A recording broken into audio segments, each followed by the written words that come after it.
Today we're going to be talking about what you can do if a customer asks for a discount on an estimate that you sent them for a job.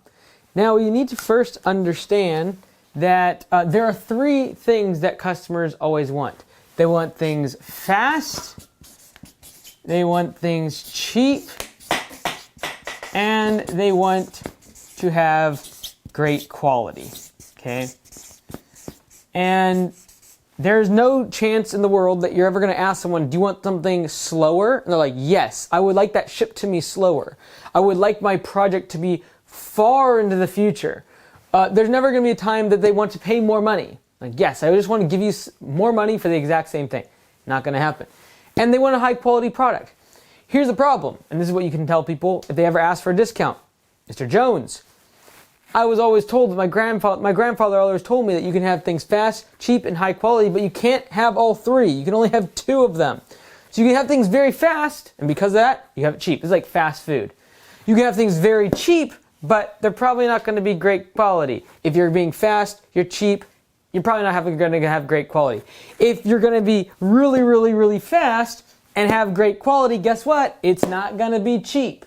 So you can only have two of these at any given point. So this is, using this logic though, I can come, okay, what if someone really does want something cheaper? Like they actually do have a fixed income. They really do have a budget problem. Okay, great. I can accommodate that. I can accommodate the fact that they want it cheap. Just means that I'm gonna have to give up either being fast or I'm gonna have to give up the quality of the job. And so here's what I would say. Mr. Jones, I understand you have a budget concern. There's two things I can do for you. Either A, I can reduce the price by 10%, and I am going to reduce the scope of work. Okay, I'm not going to never reduce my actual quality, but I will reduce what I get done on the job. So the actual scope of work. Like, okay, instead of doing 40 trees, we'll do 30 trees. Instead of 3 inches of bark mulch, we'll do 2 inches of bark mulch. Instead of doing the front yard and the backyard, we'll just do the front yard.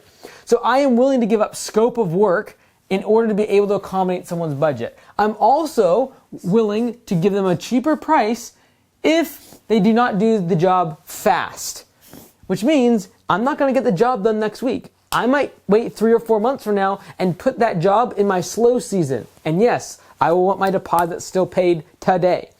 And so if someone ever comes to you and says, I want something cheaper, a lot of us feel inclined to either say yes or no. But this is how you downsell like a pro, okay? And this is how you, when someone asks for something, if you just say yes right away, it's going to lead to this notion that, oh, I can just bargain with them, I can negotiate with them all the time. You don't want that.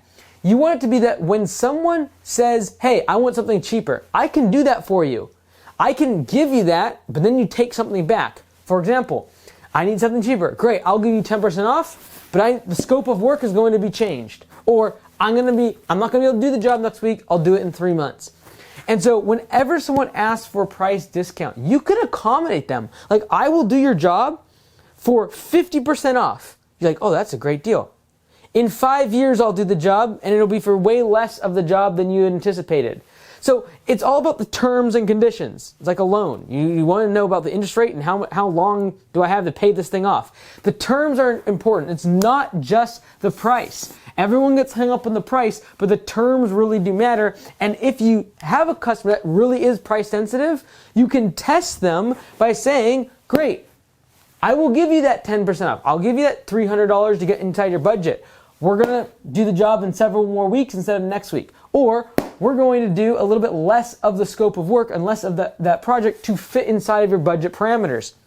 And if they're really not price sensitive, guess what they're going to do? Actually, no, we need the job done next week.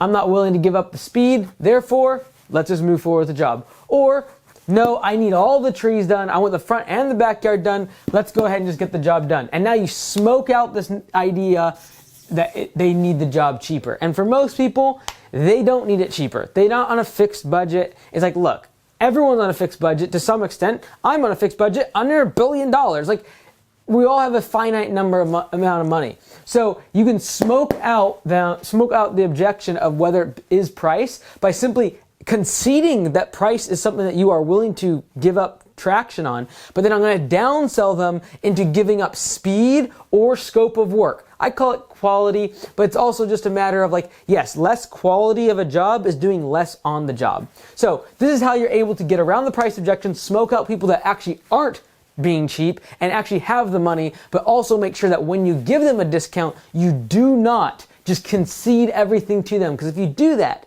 they'll keep asking it for every single time. And when they tell their friends or family about you, they'll tell them, hey, ask for 20% off. I got it just by asking. Great, I will give you the discount, but I'm going to downsell you using quality and scope of work and the speed at which I do the job to make sure that's a give and take relationship. And if you're actually price sensitive, you will be willing to wait and you will be willing to put less on the job.